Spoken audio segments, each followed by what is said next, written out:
Il est 15h02, bonjour à tous.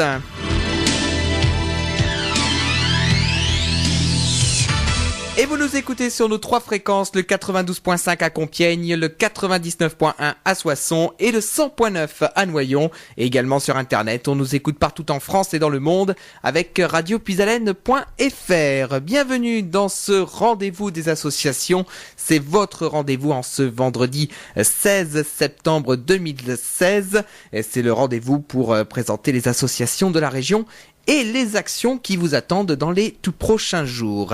Alors aujourd'hui, on va parler, la semaine dernière on avait parlé de théâtre, et cette semaine on va parler de vélo. En effet, aujourd'hui nous accueillons dans les studios de Radio Puisalène l'association de l'AU5V. C'est une association qui nous vient de Senlis, mais on va en parler un petit peu plus puisqu'ils ont des antennes partout dans le département de l'Oise. J'accueille dans la salle d'interview Thierry Roche. Bonjour.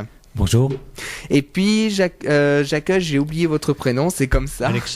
Alexandre. Donc bonjour Alexandre. Alors donc déjà bienvenue dans les studios de Radio Puisalène. Merci. Et la tradition veut que le premier mot soit au responsable d'association pour qu'il se présente un petit peu à nos auditeurs. Donc je vais vous laisser le micro pour vous présenter. Bonjour, donc Thierry Roch, je suis président de l'AU5V. L'AU5V, c'est l'association des usagers du vélo, des voies vertes et des véloroutes des vallées de l'Oise. C'est très long à dire. Notre activité principale, on est une association qui défend l'usage du vélo sous toutes ses formes, à la fois le vélo quotidien, mais aussi les voies vertes, les véloroutes. Dans le sud, enfin les vallées de l'Oise, le sud de l'Oise, nous avons 7 antennes locales. La plus proche est à Compiègne, donc c'est Alexandre qui est responsable de notre antenne locale de Compiègne. Nous avons une antenne à Clermont, une autre à Pont-Sainte-Maxence, une à Creil, qui recouvre l'agglomération de Creil, une autre à Senlis, où nous avons nos bureaux, une à Chantilly et une dernière qui est à La Morlaix. Et donc je suis aussi le responsable local. Voilà, donc ça c'est un peu le portrait de l'association, enfin de sa localisation. On a plusieurs activités. L'association, elle existe depuis 12 ans. Elle était basée au départ à Senlis.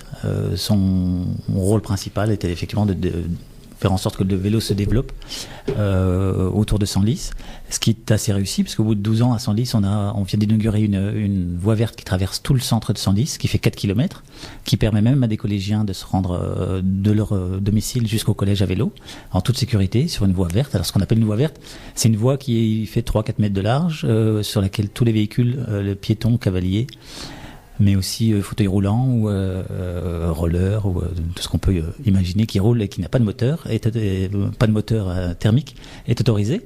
En général, on développe le côté esthétique, donc pour la rendre agréable.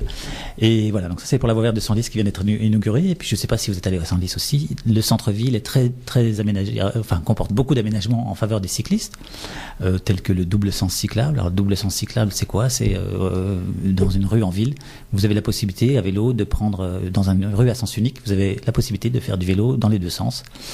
C'est-à-dire que le vélo prend pas beaucoup de place, donc il peut circuler dans le sens inverse du sens général de circulation. Voilà, et puis encore bien d'autres aménagements, mais on aura l'occasion d'en parler pendant toute l'émission. Exactement, et on a peut-être des auditeurs qui nous écoutent, notamment dans la région de Senlis, de Chantilly, de Creil, donc on est quand même assez ouvert au niveau de notre zone de couverture. Alors Alexandre, vous êtes plus particulièrement responsable de la section de Compiègne. Est-ce que vous pouvez nous présenter un petit peu votre section au niveau de Compiègne ? Alors l'antenne de Compiègne est née d'un mouvement qui a démarré en 2006 et ce qu'on avait baptisé Collectif Compiègnois écologique et solidaire, qui ne s'occupait pas que de vélo, mais qui s'occupait de tout ce qui était, comme on le dit, écologique et solidaire, c'est-à-dire aussi l'alimentation, la protection de l'environnement d'une façon générale, les énergies douces, etc. Et on avait fait des manifestations à Compiègne pour essayer de faire voir que le vélo existait aussi et qu'il y avait un manque d'infrastructures. Ensuite, dans les années qui ont suivi, on a fait encore une ou deux autres manifestations. Les pouvoirs publics locaux, la mairie de Compiègne nous a invités à des réunions, des commissions d'urbanisme où on a pu expliquer le bien fondé de notre démarche. Et puis, quelques années plus tard, c'était plutôt vers 2009, la U5V nous a proposé d'être englobé dans la U5V de façon à ce qu'on ait une plus forte audience et surtout de ne pas avoir l'obligation de créer une association en bonne et due forme avec un président, un secrétaire, etc., de façon à être soulagé de ce point de vue-là. Et c'est ainsi qu'on a continué jusqu'à aujourd'hui. D'accord, donc voilà un petit peu pour les présentations de cette association. On reviendra vers vous un petit peu plus tard parce qu'il se passe demain à Compiègne. C'est également le but de votre venue ici à Radio Puisalène. C'est que demain à Compiègne il se passe énormément de choses dans une semaine même un petit peu plus globale, puisque là on est rentré, je crois, depuis aujourd'hui dans la semaine européenne de la mobilité. Donc on va en parler parce qu'il y a pas mal de choses qui vont se dérouler tout au long de cette semaine. Donc on va en parler dans quelques minutes. Juste avant, on va revenir donc sur l'association même en général de la U5V.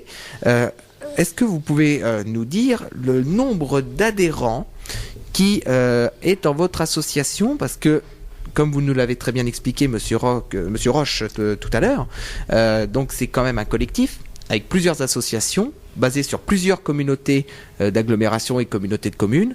Et il y a quand même beaucoup d'adhérents qui sont dans votre association. Oui, la U5V aujourd'hui a 400 adhérents à jour de cotisation. On a depuis la création près de 1100 adhérents. Donc les adhérents changent, il y a des nouveaux, il y en a qui arrivent, il y en a qui repartent. On organise aussi dans le cadre de nos différentes manifestations des balades à vélo, où là il n'y a pas besoin d'être adhérent, mais donc on promène des gens en vélo. Et ici ils sont bien plus nombreux que notre volume d'adhérents.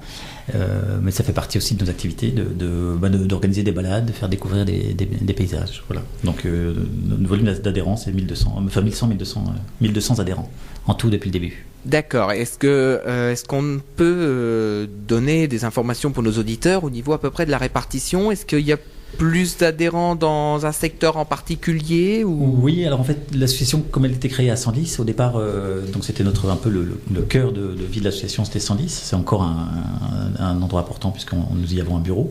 Donc c'était là d'où venaient la plupart de nos adhérents. Et puis petit à petit, il y en a eu de moins en moins à Senlis parce qu'il y avait aussi de plus en plus d'aménagements cyclables à Senlis et de moins en moins besoin de militer pour avoir des aménagements en faveur du vélo. Là où ça s'est beaucoup développé, c'est autour de l'agglomération de Creil, donc qui est notre deuxième pôle d'adhérents. Pour différentes raisons, notamment parce que nous avons à Creil un atelier d'autoréparation vélo, c'est-à-dire que vous venez avec votre vélo et vous adhérez, et puis on a tout une farandole d'outils, et puis des gens sur place qui vous aident à réparer votre vélo, qui vous expliquent comment réparer une crevaison, ça c'est assez facile, mais il y a des gestes bien plus techniques, bien plus compliqués, pour lesquels on est toujours content d'avoir un coup de main. Donc ça c'est notre deuxième antenne qui est assez importante. Et puis autour de Chantilly, autour de Chantilly, la Morlaix, donc la communauté de communes de l'aire cantilienne, aussi c'est un pôle important d'adhérents. Et puis aussi autour des ponts Sainte-Maxence, c'est là en fait où nous avons nos antennes. Mais effectivement l'évolution c'est le développement, c'est au détriment de Senlis, en faveur de la communauté de Creil, et puis Compiègne, qui est en croissance permanente depuis le début. Donc, au fur et à mesure de nos manifestations, eh bien, l'antenne de Compiègne grossit. Il y a de plus en plus de gens qui veulent y participer, qui adhèrent. On a aujourd'hui, donc c'est Alexandre qui était là au début. Il y a Loïc Charbonnier, donc il l'a rejoint, et il y a eu récemment une troisième personne qui est venue le solliciter pour non pas juste adhérer, mais aussi pour participer aux manifestations que nous organisons. Donc c'est nous aider à les organiser et puis participer à la vie de l'association et à son existence, toutes ses activités auprès de toutes ces activités diverses et variées en faveur du vélo. D'accord, donc voilà, là je pense qu'on a fait à peu près le tour de tout ce qui y a à voir au niveau de cette association. Alexandre, au niveau de de l'aire de Compiègne, puisque vous intervenez essentiellement donc au niveau de Compiègne. Est-ce que vous avez peut-être des raisons qui font que on voit qu'il y a de plus en plus de monde, hein, comme l'a très bien dit Monsieur Roche, il y a de plus en plus de monde qui adhère à votre association, enfin à votre collectif.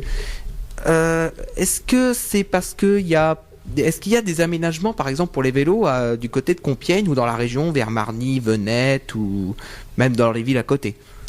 Alors, je voudrais d'abord apporter une petite précision, c'est que l'antenne de Compiègne vise non pas uniquement Compiègne, mais l'agglomération de Compiègne, c'est-à-dire les 16 communes qui seront bientôt 22, puisqu'il y a la basse vallée de l'Automne qui va rejoindre l'agglomération de Compiègne. Et évidemment, Compiègne est le plus gros morceau, puisque c'est la partie de l'agglomération qui comporte le plus d'habitants. Le nombre de pistes cyclables évolue. Alors quand on dit, il ne faudrait pas parler que des pistes cyclables, mais plutôt des voies cyclables, parce qu'il y a des bandes cyclables et des pistes cyclables aussi. Elles sont en constante augmentation, pas aussi vite qu'on aurait souhaité, mais bon, il faut souligner qu'il y a quand même des efforts qui sont faits dans ce domaine. Je pense que le vélo est plutôt dans l'air du temps. On sait qu'il y a tout un tas de problèmes de réchauffement climatique, de pollution, etc. Puisque la France a été à plusieurs reprises condamnée pour plusieurs villes par l'Union européenne pour son excès de pollution. Donc il faut absolument prendre des mesures. Et petit à petit, je pense que ça rentre dans les mœurs qu'il faut essayer de laisser un peu la voiture de côté de plus en plus au profit d'un moyen alternatif. Il faut savoir que à peu près la moitié des trajets urbains en France font moins de 3 km, alors des trajets urbains faits en voiture, et qu'ils pourraient donc être faits à vélo, sans aucun problème, par la majorité des gens. D'accord, donc c'est aussi peut-être un appel là qu'on peut lancer en disant que voilà, quand on fait vraiment des tout petits déplacements, par exemple pour aller dans des parcs ou même pour se balader en ville, on pourrait éventuellement privilégier le vélo plutôt que la voiture, même pour aller au travail par exemple. Le slogan de l'antenne de Compiègne, c'est « Préférons le vélo quand c'est possible ». Parce qu'il y a des gens pour qui ce n'est pas possible, parce qu'ils ont un handicap ou autre. Ensuite, pour ceux pour qui c'est possible, parfois ils ne le peuvent pas parce qu'ils doivent transporter du matériel, ils doivent aller trop loin, etc. Mais bon, on sensibilise aussi les gens sur le fait que pour chacun, il y a une distance critique qui lui est propre à vélo. Ils vont estimer que pour l'un, ça va être 2 km, l'autre, ça va être 4 km. Et il est aussi possible à ce moment-là de se doter d'un vélo à assistance électrique, ce qui augmente fortement l'élongation, la distance qui peut être atteinte. Alors on comprend bien que pour certains, quand il pleut, c'est pas drôle. On dit qu'en Picardie, il pleut souvent. Et pourtant, s'il pleut un certain nombre de jours dans l'année, il y a beaucoup de moments où il a plu à un moment dans la journée, mais il ne pleuvait pas au moment où on faisait son trajet.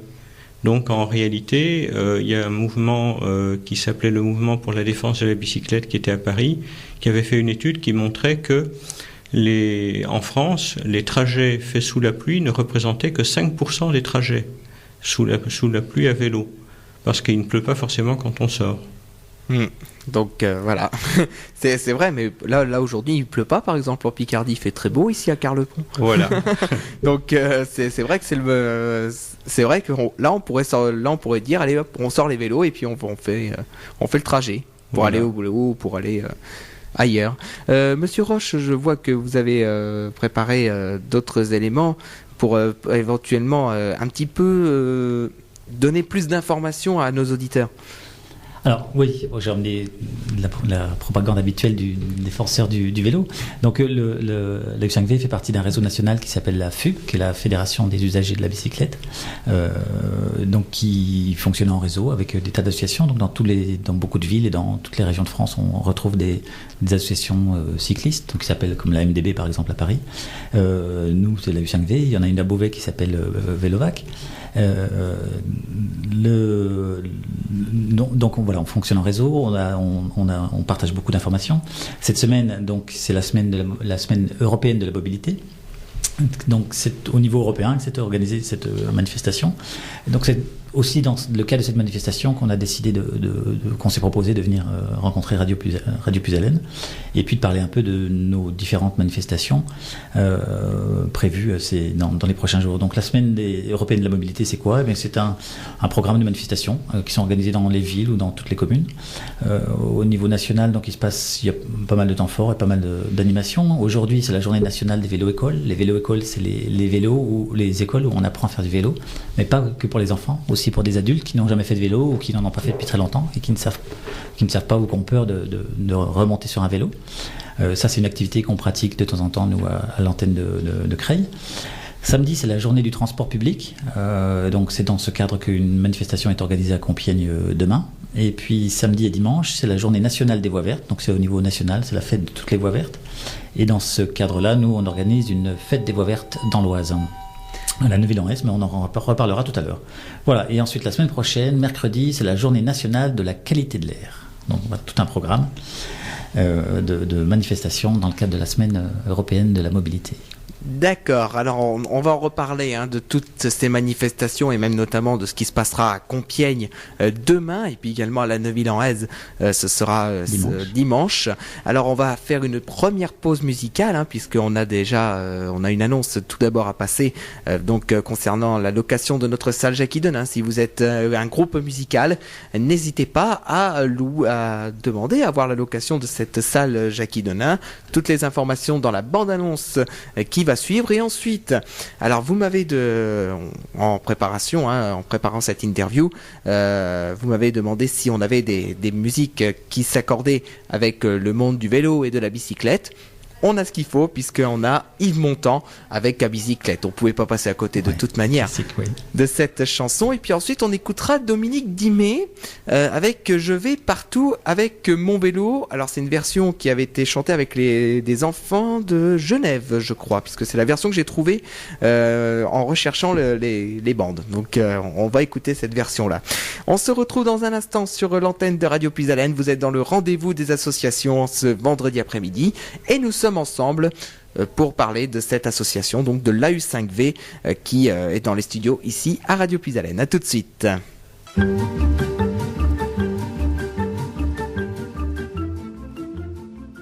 Et c'est un titre qui a été prévu dans ce que vous m'aviez demandé au niveau de l'association. Donc voilà, on vous a fait plaisir en attendant. Nous sommes toujours donc dans ce rendez-vous des associations, comme tous les vendredis. C'est votre rendez-vous avec les associations picardes et puis les actions qui se déroulent dans la région. Et je vous rappelle qu'aujourd'hui, nous accueillons l'association de l'AU5V qui est basée à Senlis, mais qui ont des antennes un petit peu partout dans le département de l'Oise. Et nous allons parler dans un instant de ces événements qui auront lieu à Compiègne demain et puis à la Neuville-en-Hez, ce sera dimanche. Donc on va en parler dans un instant. Mais on va revenir maintenant, on est toujours dans cette partie de la présentation de l'association parce que on va revenir plus en détail sur l'antenne de Compiègne. Et là, je me tourne vers Alexandre, vous êtes donc le responsable de l'antenne de Compiègne. Quelles sont concrètement vos actions auprès des responsables locaux, auprès de la mairie par exemple, ou auprès des services techniques de la mairie de Compiègne ? Alors, précisément, on a développé sur le site web de la U5V, dans la rubrique Antenne Compiègne, donc il faut entendre agglomération de Compiègne, des démarches. Alors il y a les démarches locales et les démarches globales. Les démarches globales, ce sont des généralités sur ce qui serait intéressant de réaliser. Et ensuite, les démarches locales, c'est décliné rue par rue ou quartier par quartier avec des propositions très précises où on fait une étude avec un plan sur un carrefour, sur une rue, et on essaye d'évaluer, de faire une proposition d'intégration du vélo dans cette rue, par exemple en créant un double sens cyclable ou alors en créant une bande cyclable sur la route. Et diverses propositions de cet ordre-là au niveau des voies. On a aussi un volet qui concerne les parcs de stationnement, où on propose la mise en place de parcs de stationnement de façon très précise dans des lieux où il y a une demande qui nous est décrite par nombre de passants, de gens que que l'on rencontre, qui nous disent on voudrait garer notre vélo ici et puis on ne peut pas, on a peur de se le faire voler, comment faire? Donc là, on intervient auprès de l'agglomération de Compiègne pour relayer par le biais de notre site web et par le biais d'un contact régulier, soit par des réunions, soit par mail. On leur fait des propositions qu'ils suivent quand c'est possible. D'accord.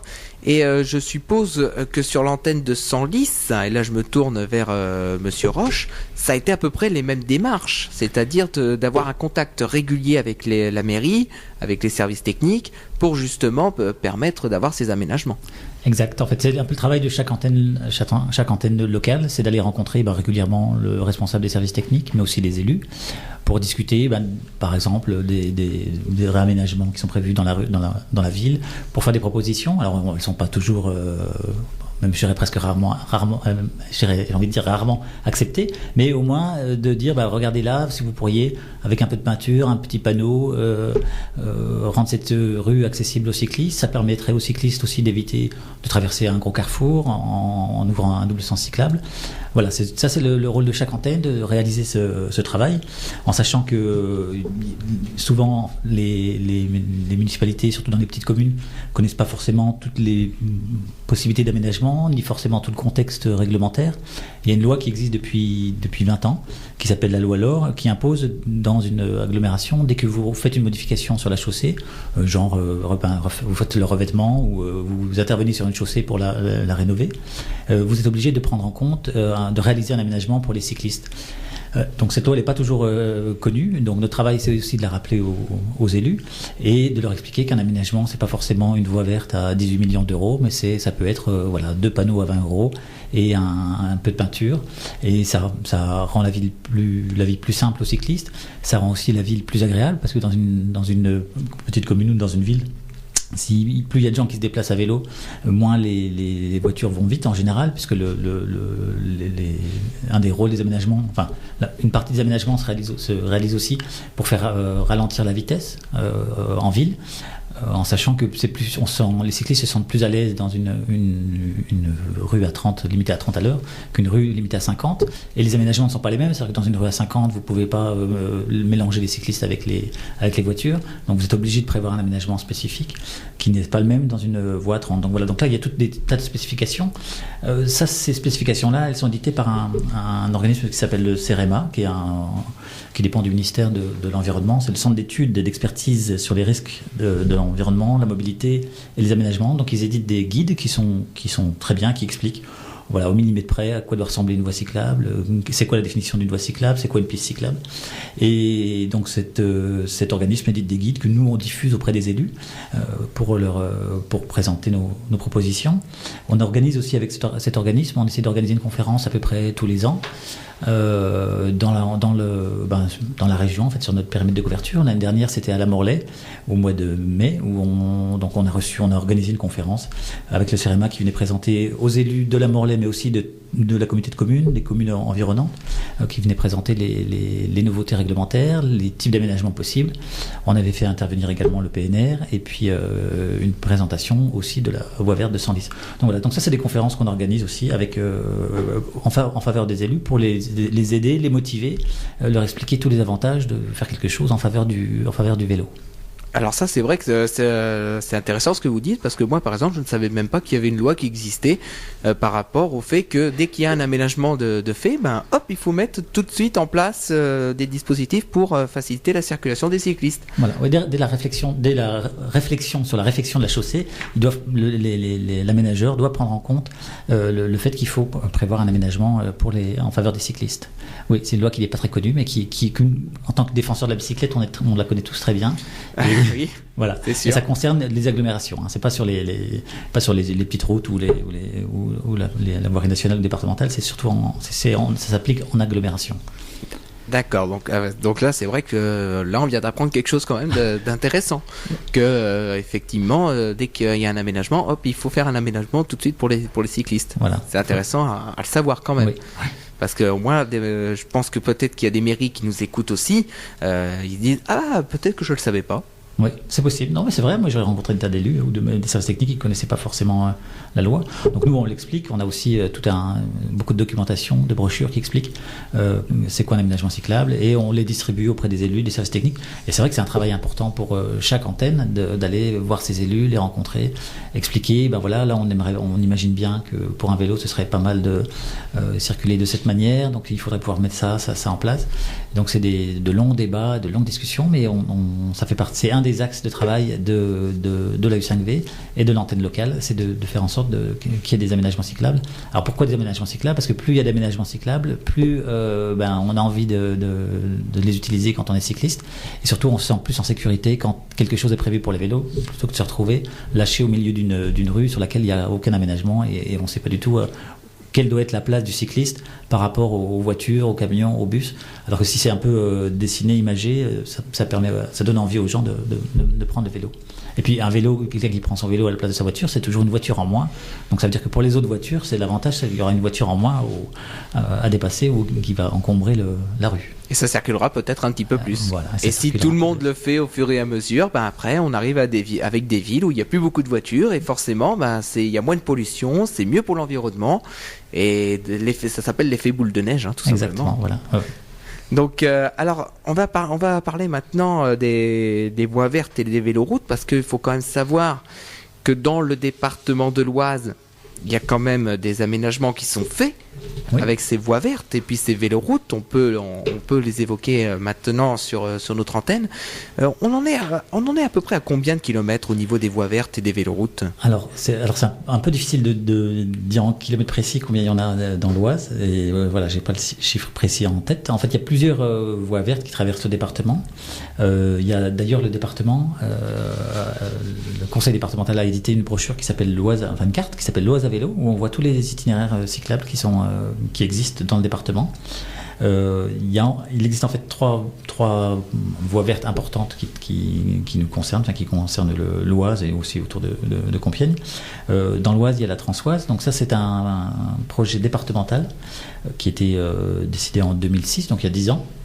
L'idée, c'était de relier en fait les principales villes de l'Oise, de faire un axe de déplacement doux qui serait interdit aux engins motorisés, réservé aux piétons, randonneurs, cyclistes, cavaliers et rollers, et accessible aussi aux personnes à mobilité réduite. Donc l'idée de ce projet de Transoise, donc une carte qui a été définie il y a une dizaine d'années, c'est de faire traverser 70 communes. La longueur de cette voie verte devait faire 240 km. Et desservir les principales villes de l'Oise avec un passé historique. Donc c'est Beauvais, Clermont, Compiègne, Creil, Chantilly, Senlis, Ermenonville et Noyon. Alors, il en est où ce projet ? Ça fait 10 ans. Eh bien, il y a déjà 100 km, un peu plus de 100 km qui ont été mis en place. Donc il y a 100 km de voies vertes sur lesquelles on peut circuler en toute sécurité, mais il en reste encore 140 à faire. On a calculé qu'on avance au rythme on a avancé au rythme d'1 kilomètre par mois, 1 kilomètre par mois jusqu'à l'année dernière, et pour l'instant le conseil départemental a notre grand regret retardé la reprise du chantier de 3 ans pour des raisons budgétaires. Donc voilà, on espère qu'en 2029 on aura la Transoise, c'est-à-dire les 240 km complets et la desserte de toutes ces villes en termes de voies vertes. Alors, on a d'autres voies vertes dans le département. Ça, c'est la Transoise, qui est vraiment un projet local sur lequel on a également participé et fait des préconisations auprès du département. L'autre projet, c'est l'avenue Londres-Paris qui traverse l'Oise en partie. Donc, la voie verte Londres-Paris, c'est une voie qui avait été inaugurée je vais peut-être dire des bêtises, mais c'était pour des Jeux Olympiques il y a une quinzaine d'années, peut-être un peu moins, je sais pas. Donc l'idée, c'était de dire, il y a les Jeux Olympiques à Londres, donc on va faire un espèce de tracé qui permettrait d'aller à vélo de Londres à Paris. Alors c'est un projet un peu ambitieux, mais ils ont tracé donc cette avenue verte, donc elle emprunte des vraies voies vertes, c'est-à-dire des voies vertes qui sont fermées à la circulation automobile, et camions et tout ça, et aussi des petites départementales. Donc c'est un trajet assez intéressant. L'idée aussi, c'est de faire visiter la région. Donc cette avenue verte, elle fait 472 km. Et elle passe pour nous dans l'Oise, donc elle arrive par l'abbaye de Paris, par l'abbaye de Royaumont, elle va vers Senlis, puis Clermont, Beauvais, Forges-les-Eaux jusqu'à Dieppe, et puis de Dieppe, la traversée en bateau, évidemment, parce qu'on ne peut pas aller à vélo sur la Manche, c'est pas possible pour l'instant, sauf en pédalo. Mais... Et voilà, et ensuite elle repart vers Londres. Donc ça c'est l'avenue verte Londres-Paris. Alors c'est une des rares qui est bien balisée avec des petits panneaux son, des petits panneaux son, avec dessus écrit London-Paris. Voilà, je ne sais pas si vous avez peut-être vu ça sur des traversées départementales. Donc ça c'est la deuxième voie verte du département. La troisième c'est ce qu'on appelle l'Eurovélo 3. Donc l'Eurovélo 3, c'est un projet européen. Il y a plusieurs plusieurs véloroutes au niveau européen qui ont été dessinées. Celle-ci, elle est censée aller de la Norvège, à partir de Trondheim en Norvège, c'est assez loin, et elle va jusqu'à Saint-Jacques-de-Compostelle en Espagne. Donc elle descend toute l'Europe. Elle passe près de chez nous à Noyon, puis Compiègne, avant de redescendre, passer en dessous de Pont-Sainte-Maxence pour rejoindre Senlis. Donc ça c'est le tracé qui a été dessiné. Tout le parcours n'est pas encore aménagé en voie verte. Elle emprunte encore il y a encore une bonne partie qui est en projet, mais voilà, ça avance. Cette année on a répondu, on a fait des commentaires sur une étude qui était en cours sur ce tronçon. Donc c'est l'aménageur, donc là c'était le département, je crois qu'il nous avait demandé d'intervenir pour dire c'est quoi vos commentaires par rapport à ce qu'il proposait comme aménagement, donc savoir la largeur de la route, les panneaux d'entrée et de sortie, la signalisation, tout ça. Donc là on a répondu en faisant nos commentaires, en suggérant, en proposant des suggestions. Voilà, donc ça c'est la troisième route, donc qui est le V3, donc qui descend, qui passe par Paris évidemment, après chez nous. Et voilà. Et après, localement, il y a des petits tronçons de voies vertes qui sont aménagés, soit par les communes, soit par les communautés de communes, qui font partie ou pas de ce réseau et qui sont sur le département.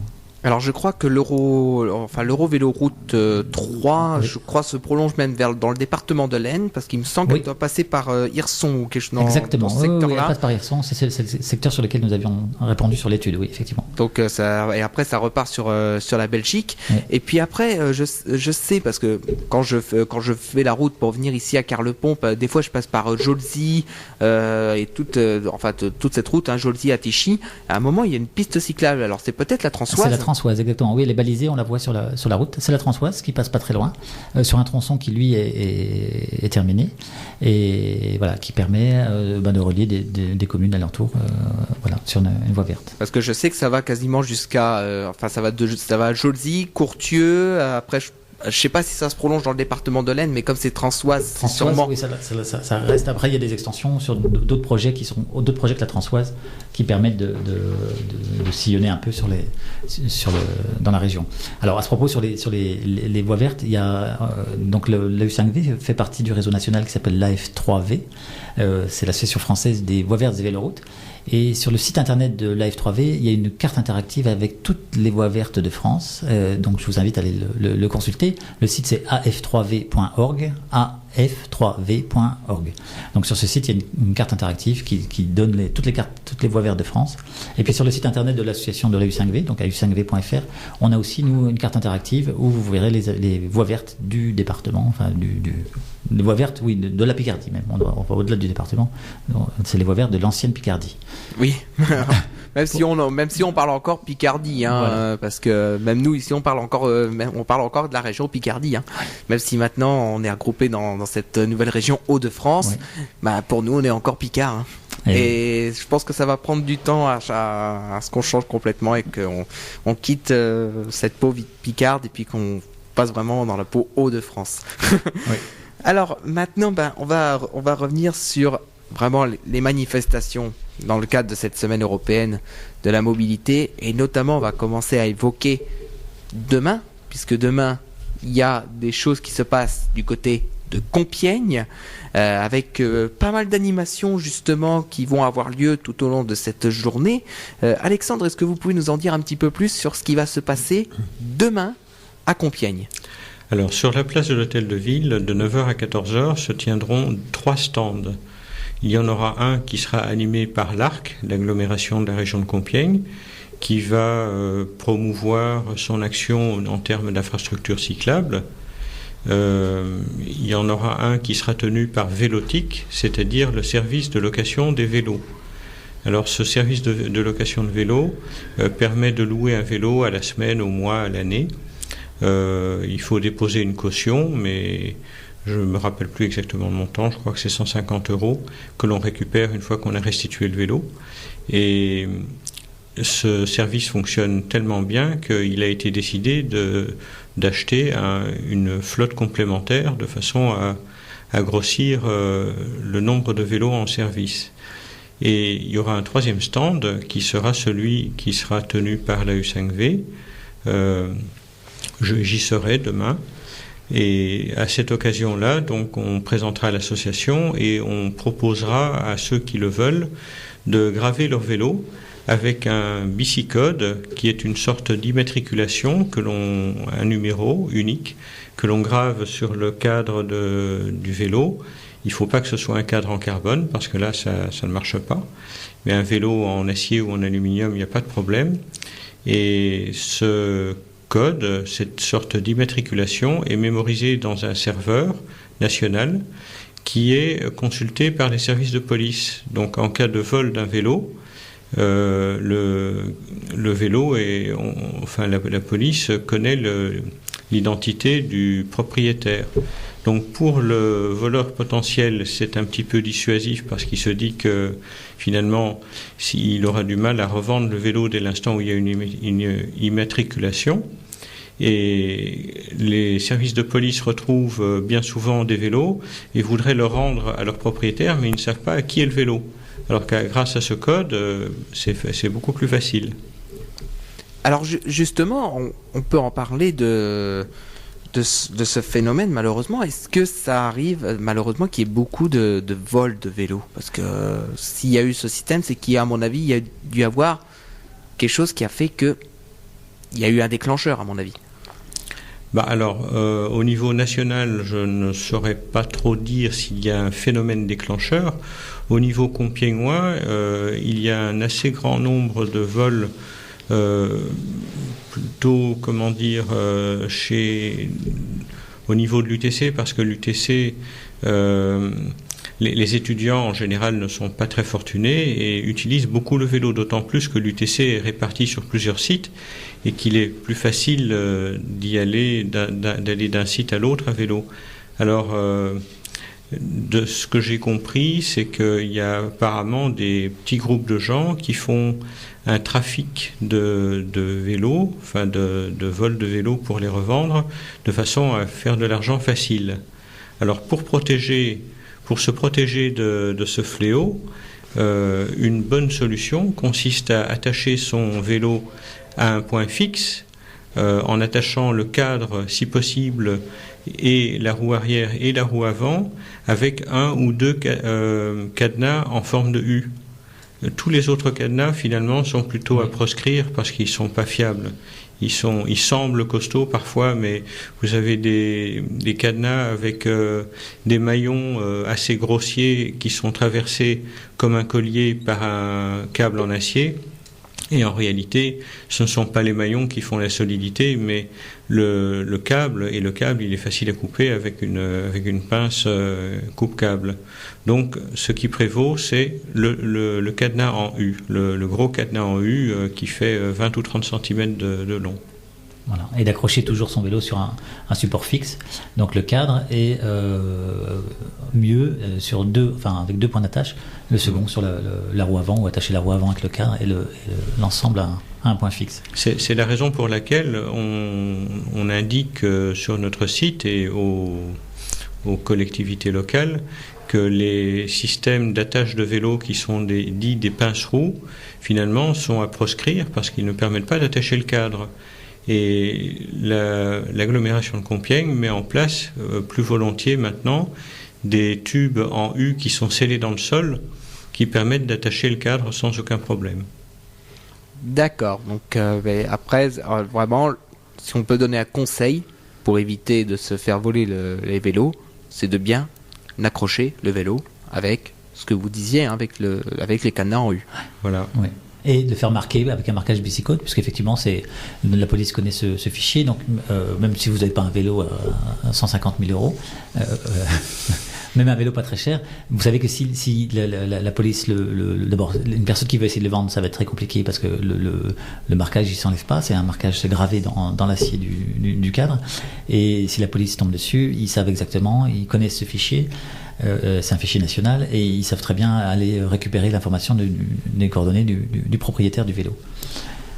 À propos de ce fameux Bicicode, il faut savoir qu'une fois qu'on a fait graver son vélo, si on décide de le vendre, il ne faut pas oublier de faire modifier le nom du propriétaire au niveau du fichier, parce que ça ne va pas se faire de façon automatique. Oui. Alors justement, comment on fait pour faire ce changement de... Eh bien, il y a un login. Lorsque le vélo a été gravé, le propriétaire reçoit un login et un mot de passe qui lui permet de mettre son identité, son adresse, etc. Donc il suffit de donner le login et le mot de passe au nouvel acquéreur, qui du coup pourra mettre ses propres coordonnées à la place de l'ancienne. Voilà, ce login mot de passe, en fait, c'est un petit passeport papier, c'est le passeport du vélo, et dessus, il y a ces deux informations qui sont inscrites, donc c'est le mot de passe qui permet d'aller mettre à jour le fichier, et après, il y a juste à faire une déclaration en ligne pour mettre à jour sur les sites web de la FUB, enfin de marquage Bicicode, pardon, pour corriger l'adresse du nouveau propriétaire.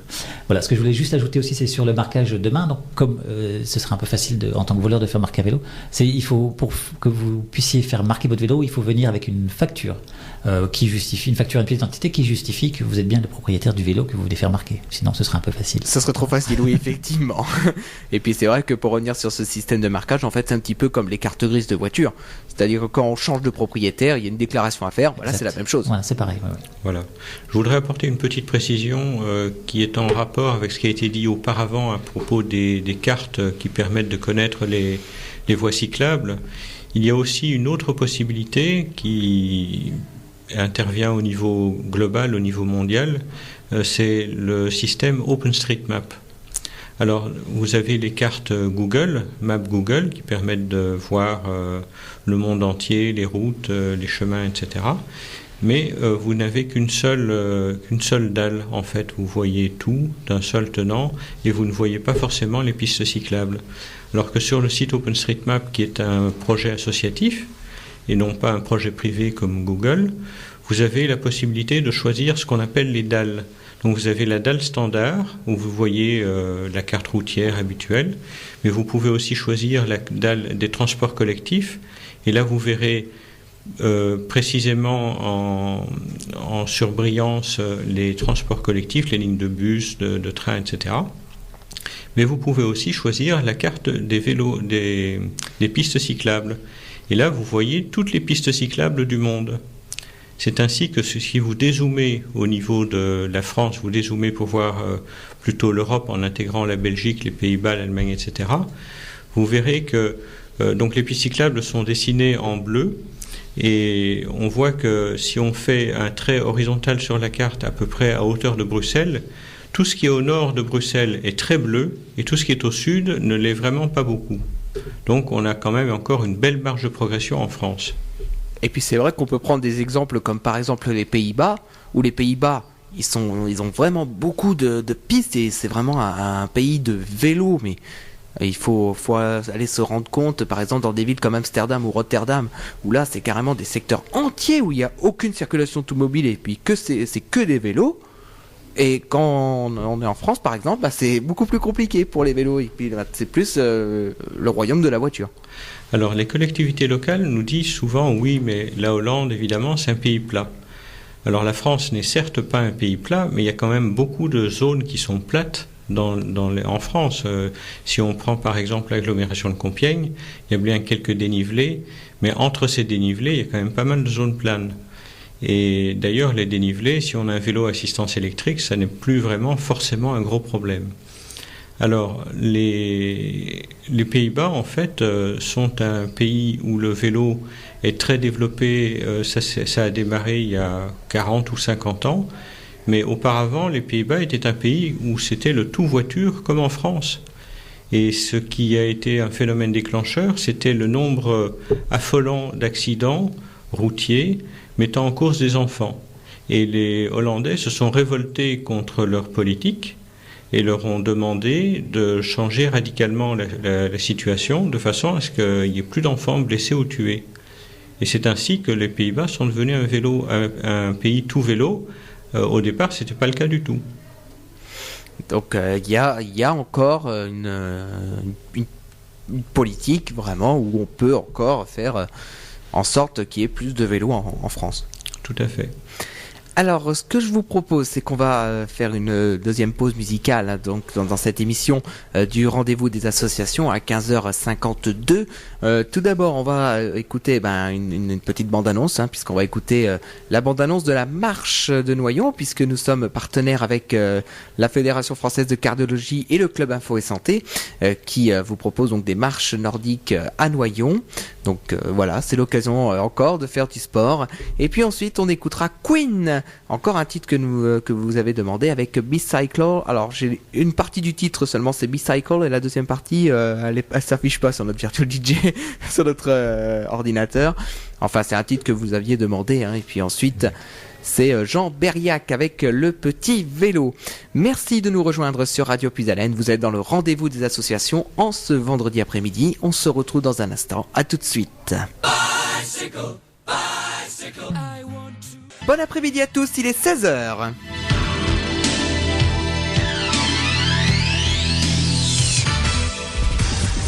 Et voilà donc pour ce rendez-vous des associations. Si vous êtes président d'association, n'hésitez pas à nous contacter au 03 44 75 10 97. Le secrétariat est à votre disposition. Donc vous êtes dans le rendez-vous des associations en ce vendredi de 15h jusqu'à peut-être 17h. Et aujourd'hui, je vous rappelle que nous accueillons l'association de l'AU5V qui est venue dans les studios de Radio Puisalène, et nous évoquons aujourd'hui ce rendez-vous qu'on a parlé dans le rendez-vous des associations avec ce rendez-vous à Compiègne de demain avec des gravages BicyCode et puis peut-être d'autres manifestations, Alexandre, pour le responsable de l'antenne de Compiègne. Donc il y a ce gravage BicyCode et puis d'autres stands également à votre disposition.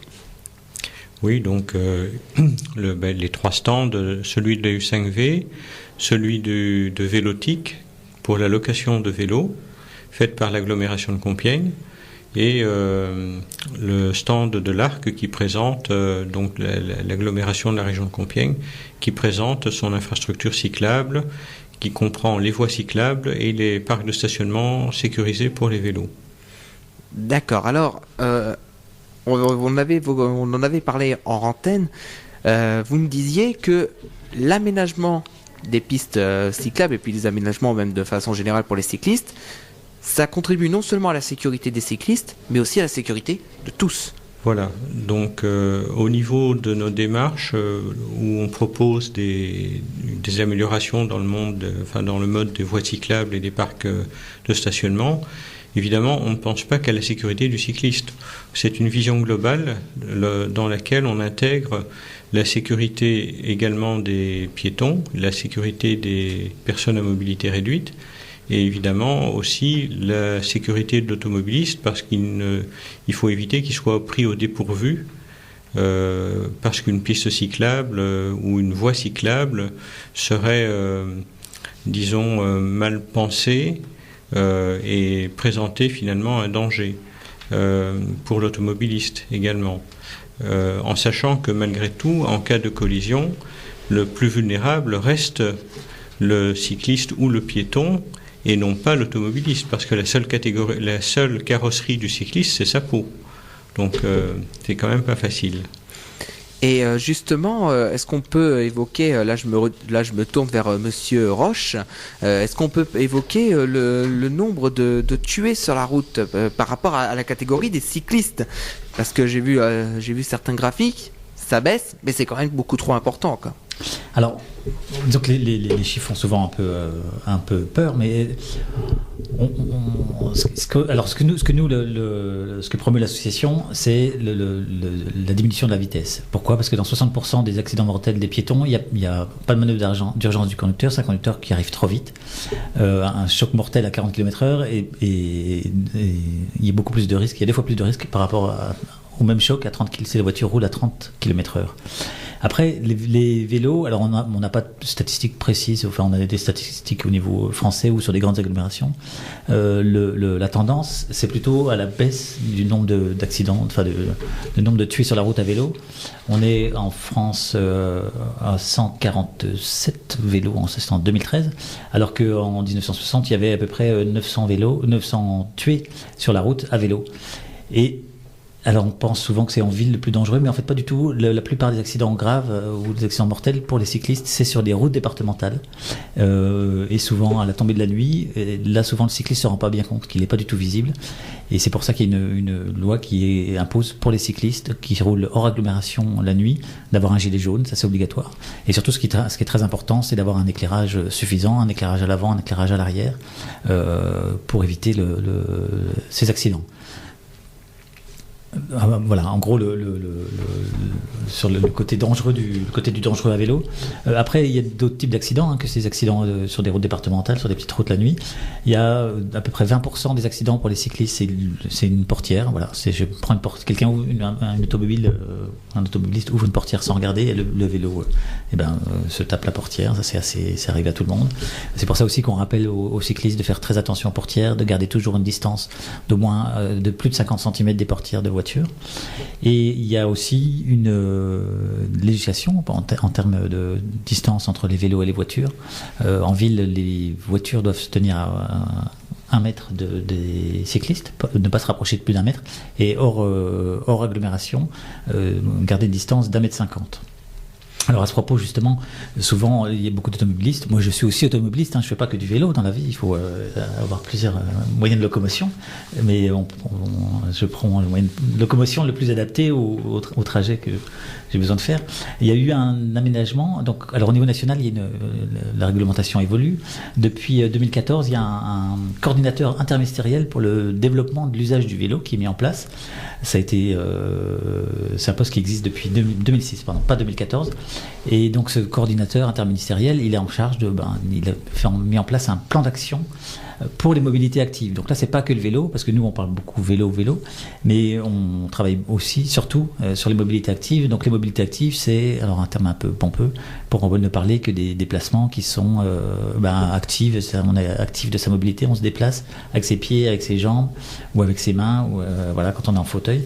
Voilà. Donc ce plan d'action sur la mobilité active, donc il concernait la réglementation, donc mettre à jour des réglementations, l'incitation à se déplacer autrement que dans des modes non actifs, et puis beaucoup de pédagogie et de communication.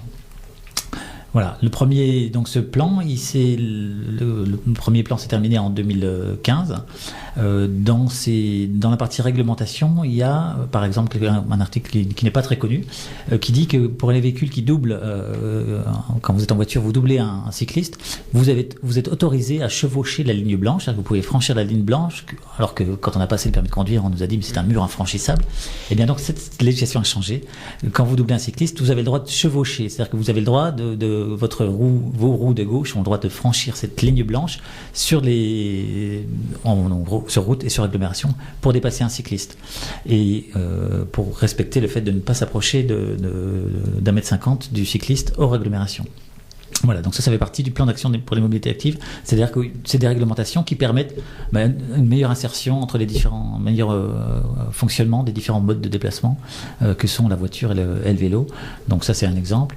Il y a eu d'autres exemples de ce travail au niveau gouvernemental. Il y a la création d'une catégorie d'amende de stationnement qui s'appelle le stationnement très gênant. C'est-à-dire que si vous vous garez sur un passage piéton, sur une piste cyclable en voiture ou sur un trottoir, l'amende qui auparavant était de 35 € passe à 135 €. Donc ça c'est un exemple, voilà, c'est assez. Mais Alors évidemment, ça fait très cher, mais quand vous êtes sur un vélo, vous êtes sur une piste cyclable qui n'est pas toujours très confortable, où il y a souvent des obstacles, et une voiture garée en plein sur la piste cyclable, alors même si elle reste 2 minutes, vous êtes dans votre élan, vous pédalez depuis, donc vous êtes obligé de vous arrêter, souvent éventuellement de descendre du vélo pour descendre du trottoir pour remonter.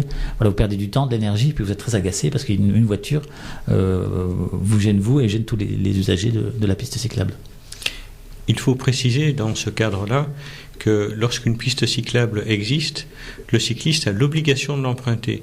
Et que donc, s'il est obligé de descendre de la piste cyclable pour prendre la route, il se met en tort par rapport au code de la route. Et stricto sensu, à la limite, il serait verbalisable parce qu'il utilise la route alors qu'il y a une piste cyclable. Donc l'automobiliste qui se gare sur la piste cyclable contraint le cycliste à commettre une infraction. Voilà, donc là, c'est vrai qu'on peut rappeler aux automobilistes, soyez extrêmement vigilants envers les cyclistes. Voilà, et envers les aménagements aussi pour les piétons et les cyclistes. Et la place du piéton, parce qu'une voiture, effectivement, prend beaucoup de place sur une chaussée, alors qu'un piéton ou un cycliste, beaucoup moins. Alors, dans les autres mesures aussi qui concernent ce plan d'action des mobilités actives, donc mis en place par le gouvernement depuis 2014, il y a des choses des petites signalisations. Je ne sais pas si on n'en voit pas beaucoup à Compiègne, on en voit ce qu'on appelle nous les tournes à droite. C'est le céder le passage cycliste. On en voit beaucoup à Paris, si jamais vous allez à Paris. Ça permet à un cycliste, quand à un feu rouge, de transformer un feu rouge pour le cycliste en céder le passage. C'est-à-dire que le cycliste arrive au feu, s'il n'y a personne ni à droite ni à gauche, il peut franchir il peut griller le feu, passer le feu, dans la mesure où il cède le passage aussi bien aux automobiles qu'aux piétons qui seraient engagés sur ce carrefour. Et donc ça, c'est un aménagement qu'on commence à voir dans l'Oise. On en a vu à Gouvieux, il y en a à Pont-Sainte-Maxence, à Beauvais aussi, je crois. L'agglomération de Compiègne est assez, les élus de Compiègne sont un petit peu frileux parce qu'ils ont peur que ça génère une accidentologie plus élevée. Et donc, face à cette crainte, ils sont assez circonspects, assez dubitatifs quant à la mise en œuvre de cette solution, alors qu'il a été démontré par des statistiques que ça ne pose aucun problème au niveau national. Oui, au contraire, tout dépend. Il n'y a pas d'aménagement. Les aménagements qui sont mis en place ne génèrent jamais plus d'accidentologie, parce qu'évidemment, ils ne seraient pas proposés au niveau national si ça n'avait pas été expérimenté et si ça ne permettait pas il n'y a pas d'aménagement qui mette en danger qui crée plus de danger qu'il n'en élimine.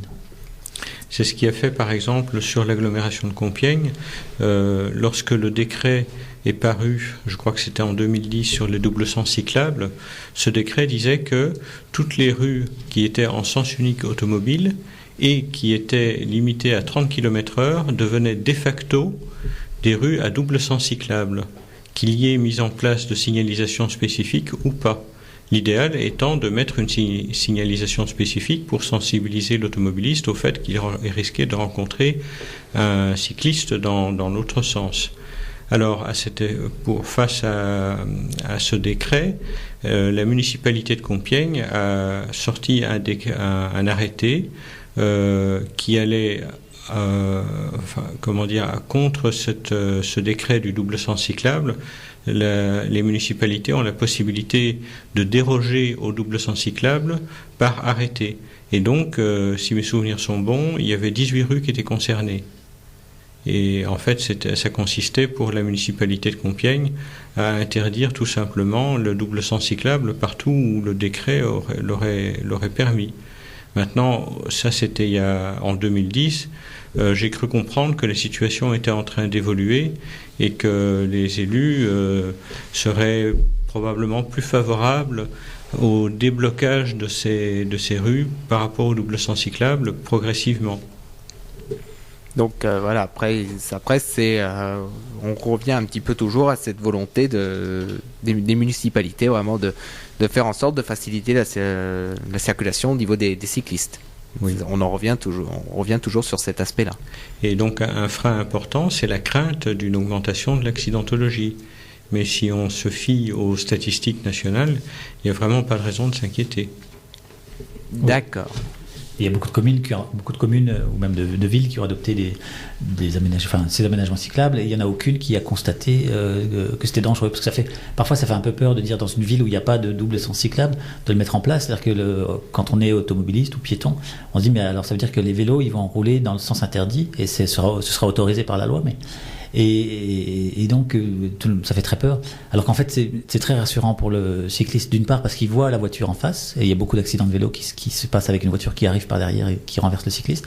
Donc là le cycliste il voit la voiture arriver, il voit les yeux du conducteur, donc il sait si le conducteur l'a vu, donc ils sont tous les deux dans une relation de confiance, ils sont à l'aise, et le cycliste il se pousse un petit peu s'il y a besoin, si la route est trop petite, parce que ça arrive, je vois il y a certaines communes avec des toutes petites rues, mais elles sont quand même en double sens cyclable, mais le vélo il arrive à se faufiler un peu sur le côté, et la voiture elle se serre contre le trottoir, et puis les deux arrivent à circuler. Voilà, donc ça crée pas un danger du tout. Il n'y a pas eu d'accident. Je veux dire, à Paris ils l'ont généralisé. Les gens avaient très peur au début effectivement de ce qui pouvait se passer, et en fait il n'y a pas eu d'accident supplémentaire du tout dû à ce type d'aménagement, donc du double sens cyclable.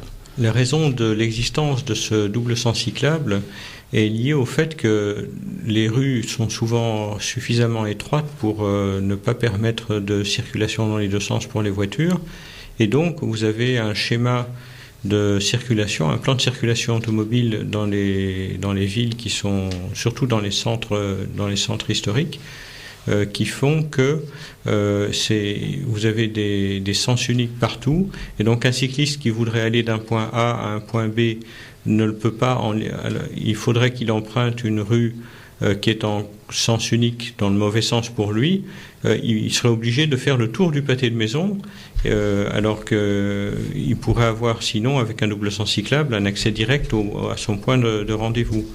Et donc, pour un automobiliste, c'est pas compliqué de faire le tour du pâté de maison. Il suffit d'appuyer sur une pédale qui ne lui coûte pas d'effort, alors que le cycliste, quand il appuie sur les pédales, ça lui coûte beaucoup plus de sueur pour arriver à son point de rendez-vous.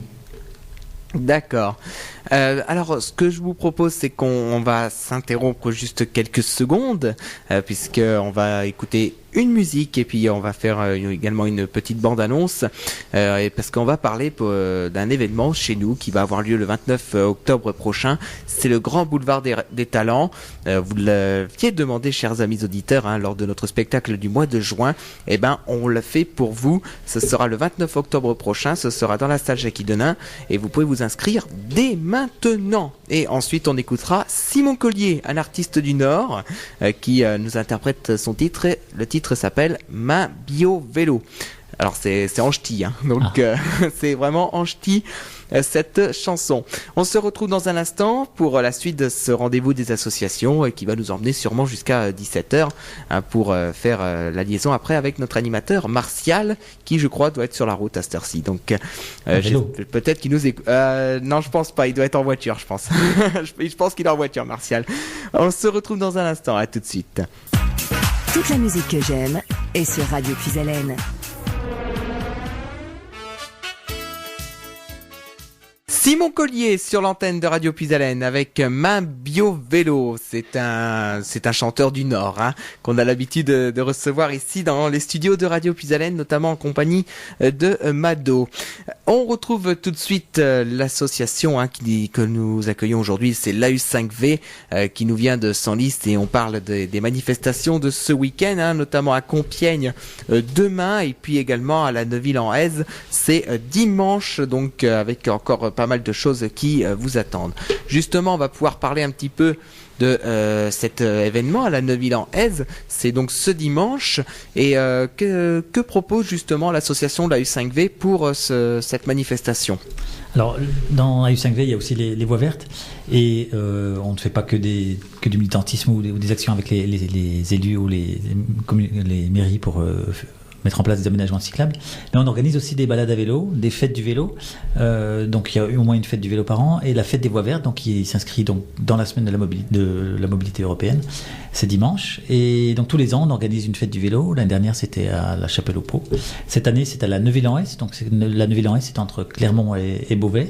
Alors il y a un programme assez long que vous pouvez trouver facilement sur notre site internet au5v.fr. Ça commence à partir de 7h30 pour les très matinaux. On organise des randonnées VTT entre 12 et 60 km, 12, 28, 45, 60 km. Il y a des randonnées route aussi pour les cyclistes qui vont très vite sur la route, de 30 et 60 km. Et puis ensuite, à 9h, donc 9h15 et 9h30, il y a deux balades familiales. L'une, elle va au musée de la Brosse, au Bon César, donc c'est à côté de La Neuville-en-Hez.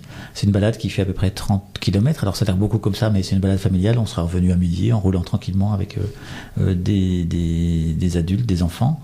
Et puis 9h30 et 14h30, il y a une autre balade qui est une balade familiale qui est accompagnée au couvent des Cordeliers.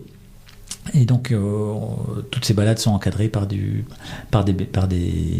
bénévoles. Donc, pas que de la U5V, parce que cette manifestation, la fête des voies vertes de l'Oise, elle est organisée par le Cap VVO, qui regroupe toutes les associations, enfin la plupart des associations de l'Oise qui s'occupent du vélo. Donc, il y a dont la U5V fait partie, bien évidemment, mais également Beau-Vélo à Beauvais et d'autres associations. Donc, il n'y a pas que du vélo, la fête des voies vertes. Il y a aussi des randonnées pédestres, avec un départ à 9h30 et un autre à 13h30.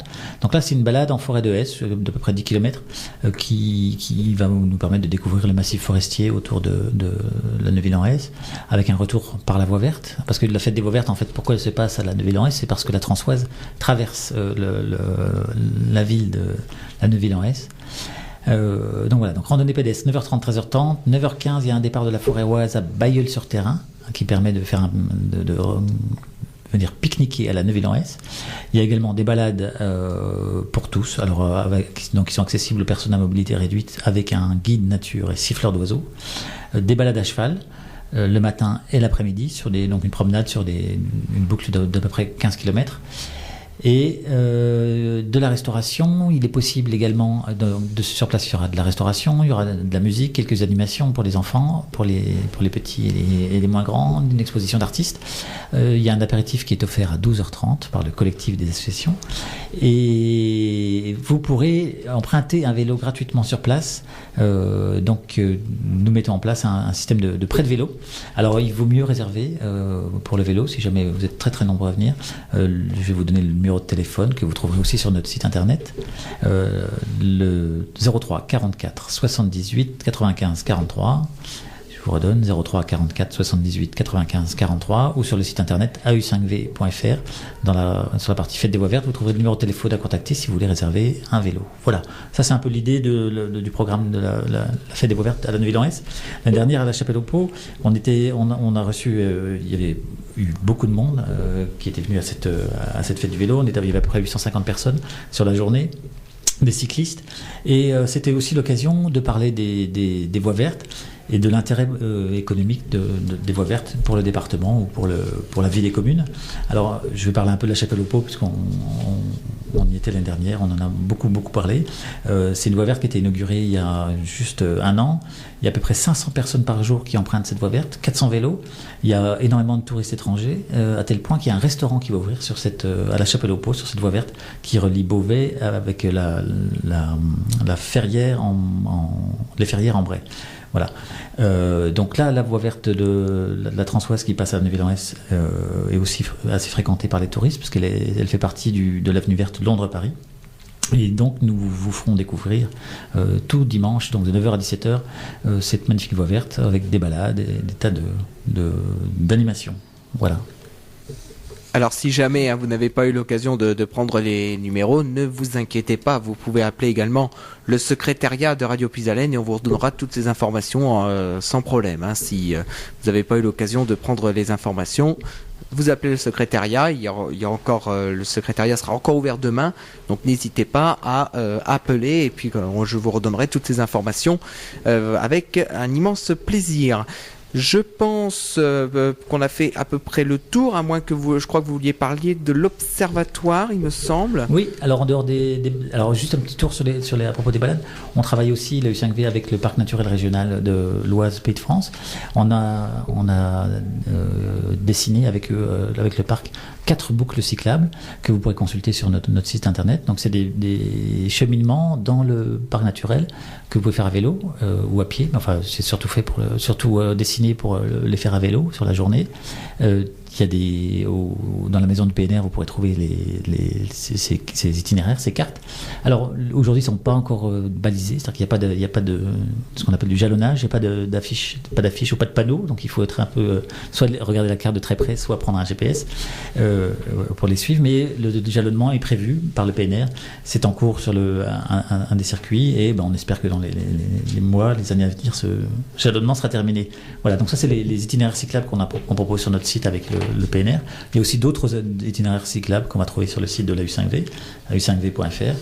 Et voilà, pour la partie balade, qui est qui fait partie des activités de l'association.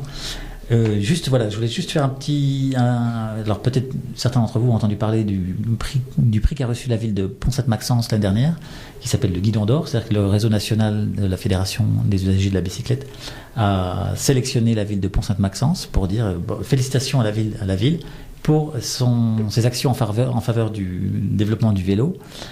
C'est un dossier que la U5V avait présenté au Congrès national, au Congrès de la FUB.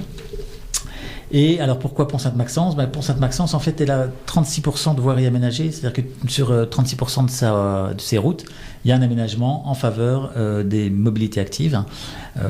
Ça, c'est un travail que nous avons réalisé la U5V, donc on a réalisé ce travail d'observatoire. On est allé dans toutes les villes de l'Oise de plus de 5000 habitants pour mesurer la part des voiries aménagées et établir une sorte de classement, une sorte de classement pour dire telle ville est plus agréable pour les vélos, il y a plus de zones 30. Voilà, donc on a un inventaire complet de tous ces aménagements cyclables on peut retrouver sur notre site internet. C'est un travail qu'on n'a pas fait tout seul parce que c'est un travail de fourmi à réaliser. Pour ça, on est aidé par le club des villes et territoires cyclables. On a travaillé également avec le CEREMA, on a travaillé avec plusieurs organismes de l'État qui cherchaient en fait un projet pilote à faire sur un département pour voir comment on peut mesurer ou établir mesurer l'évolution des aménagements de la voirie en faveur des mobilités actives. Donc voilà, donc ça c'est un travail qu'on trouve aussi sur notre site internet. Alors comme on est à Compiègne, Compiègne est quand même dans le top 6 des villes avec un aménagement de voirie.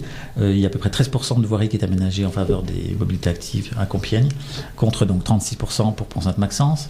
On va trouver ensuite Senlis, 28%, Chantilly, 28%, Beauvais, 24%, Clermont, 15%. Voilà.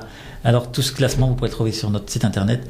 Évidemment, on voudrait que toutes les villes aient 100% de voiries aménagées pour les vélos, pour permettre de se déplacer au quotidien à vélo. La meilleure pour l'instant, c'est Pont-Sainte-Maxence. C'est pour ça qu'elle a eu le Guidon d'Or l'année dernière. Enfin cette année, même en mars de cette année. Et voilà, donc on espère que le message est passé et que nous allons vous retrouver bientôt pour nos balades à vélo, pour discuter de toutes ces possibilités d'aménagement cyclable, toutes ces balades, toutes les activités de la U5V et de son antenne de Compiègne. Il est vrai que ce serait le rêve que 100% de la voirie soit cyclable de la même façon qu'elle est, qu'elle est non pas cyclable, mais qu'elle est roulable pour les voitures. Pourquoi les rues des villes françaises ne sont-elles pas toutes cyclables ? Ou pas, oui, ou qui permet. On aimerait que le cycliste ou que l'accueil des vélos sur la route, sur la voirie, soit au moins égal, sinon au moins égal, oui, en faveur des vélos, par rapport à l'automobile qui prend effectivement beaucoup de place et qui crée beaucoup de problèmes. Pour une amélioration de la sécurité de tous. Et ben voilà, je pense que là le message est passé. Le message est passé pour les élus qui nous écoutent éventuellement, pour faire des efforts sur les routes pour que les vélos soient plus en sécurité. Eh ben, je pense que nous avons fait à peu près le tour de tout ce qui se passe au niveau de votre association. Alors on peut peut-être rappeler rapidement les événements. Donc demain à Compiègne, place de l'Hôtel de Ville. Vous pouvez rappeler les informations pour nos auditeurs. Donc, place de l'Hôtel de Ville de 9h à 14h.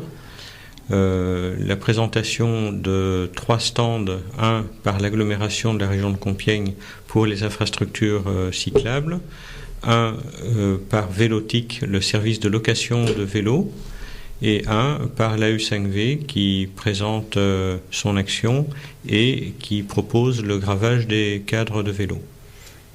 Voilà. Et l'après-midi, il y a une balade à vélo. Il y a une balade à vélo, oui, qui est organisée par l'agglomération. Donc voilà, ça c'est demain à Compiègne, et puis dimanche donc à la Neuville en S, donc avec la fête des bois vertes. Voilà, la fête des bois vertes avec des animations. Vous pouvez venir pour la journée, vous pouvez venir juste le matin ou juste l'après-midi. Toute la journée, il y aura des animations et des balades à pied, à vélo, à cheval. Voilà, de la restauration et tout ça. Eh ben voilà, alors la tradition veut que ce soit les responsables de l'association qui aient le mot de la fin ici à Radio Puisalène.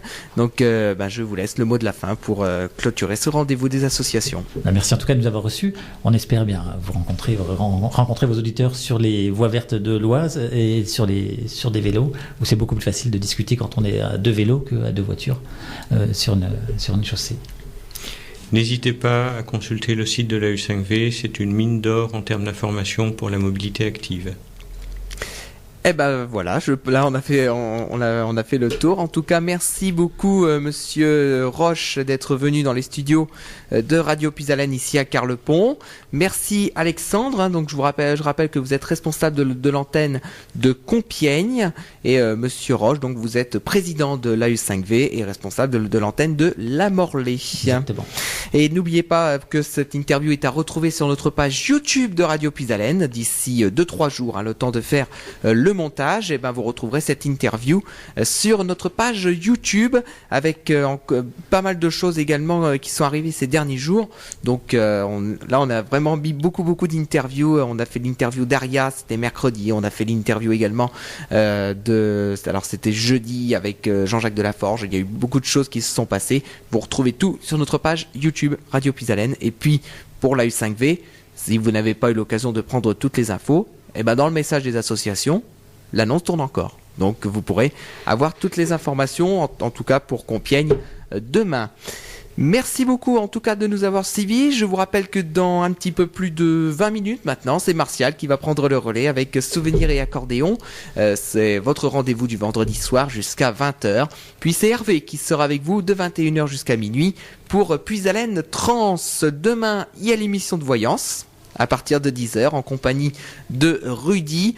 Alors n'hésitez pas à appeler si vous voulez participer à l'émission de voyance demain matin à partir de 9h30. Ce n'est pas nécessaire d'appeler avant puisque l'animateur ne sera pas en place et le secrétariat, je vous rappelle, ne prend pas les informations pour l'émission de voyance. Donc il faut appeler uniquement demain matin à partir de 9h30 au 03 44 75 3000.